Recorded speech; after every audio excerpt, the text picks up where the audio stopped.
और चलिए एक बार फिर से रुक करते हैं साइरस मिस्त्री से जुड़ी बड़ी खबर का। बड़ी खबर इस वक्त की पोस्टमार्टम रिपोर्ट आ गई है और पोस्टमार्टम रिपोर्ट में इस बात का जिक्र किया गया है कि सिर में चोट लगने की वजह से साइरस मिस्त्री की मौत हुई, उनका निधन हुआ मल्टी ट्रॉमा की वजह से। मेडिकल टर्म में इसे मल्टी ट्रॉमा कहते हैं, जिसकी वजह से साइरस मिस्त्री की जान गई है।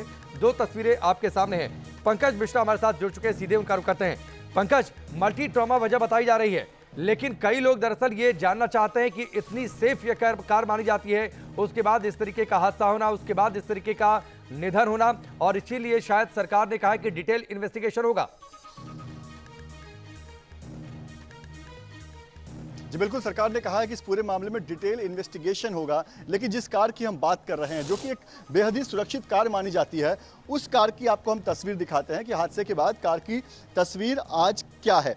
ये देखिए किस तरह का ये हादसा था। जैसा कि हमारे एक्सपर्ट्स बता रहे थे कि आगे जो बोनट है वो बिल्कुल भी डैमेज नहीं हुआ है। बोनट के नीचे जो पूरा इंजन है वो किस तरह से डैमेज हुआ है, देखिए आधी दूरी तक तो आपको कुछ भी दिखाई नहीं दे रहा होगा, यानी कि आधी दूरी तक जो इंजन का हिस्सा है वो गायब है।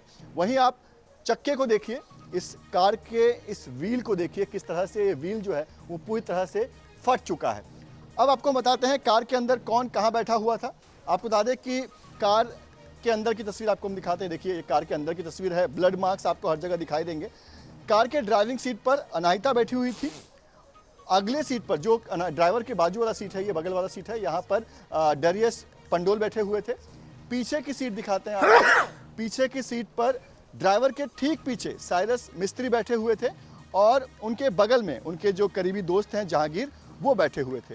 अब जो कार के पीछे दोनों लोग बैठे हुए थे, इस हादसे में उनकी मौत हो गई। और जैसा कि एक्सपर्ट्स ने अभी बताया है कि आगे जो टक्कर हुई है उसकी वजह से कार का विंडशील्ड नहीं टूटा है। जो पीछे के लोग हैं वो जब झटके की वजह से जब वो ऊपर की तरफ उड़े, उसके बाद ये कार का विंडशील्ड टूटा है। तो आप सोचिए ये जो पूरा हादसा था, ये टक्कर थी, वो कितनी भयानक होगी, क्योंकि इस कार को सेफ्टी के माध्यम से 5 स्टार रेटिंग दी गई है। अपने आप में इस कार ने तमाम सेफ्टी नॉर्म्स को पार किया है और एक बेहद ही सुरक्षित कार मानी जाती है। लेकिन देखिए किस तरह से कुछ लापरवाही, अब वो लापरवाही क्या थी ये भी आपको बताते हैं। पहले कि आगे के जो एयरबैग्स हैं वो खुले हुए हैं और ये सबसे बड़ी वजह बताई जा रही है कि आगे जो दो लोग बैठे थे उनकी जान बच गई, लेकिन पीछे का सीट बेल्ट नहीं खुला हुआ है। ऐसे में कुछ लोग जो हैं वो इस कार की सेफ्टी पर भी सवाल उठा रहे हैं कि इतनी महंगी कार जिसकी कीमत करीब 70 लाख बताई जा रही है, इस कार में पीछे का एयरबैग क्यों नहीं खुला। हमने जो जानकारी ली है, जो एक्सपर्ट से हमने बात की है, उनकी माने तो कार में जो पीछे बैठा पैसेंजर है, अगर उसने सीट बेल्ट नहीं पहना है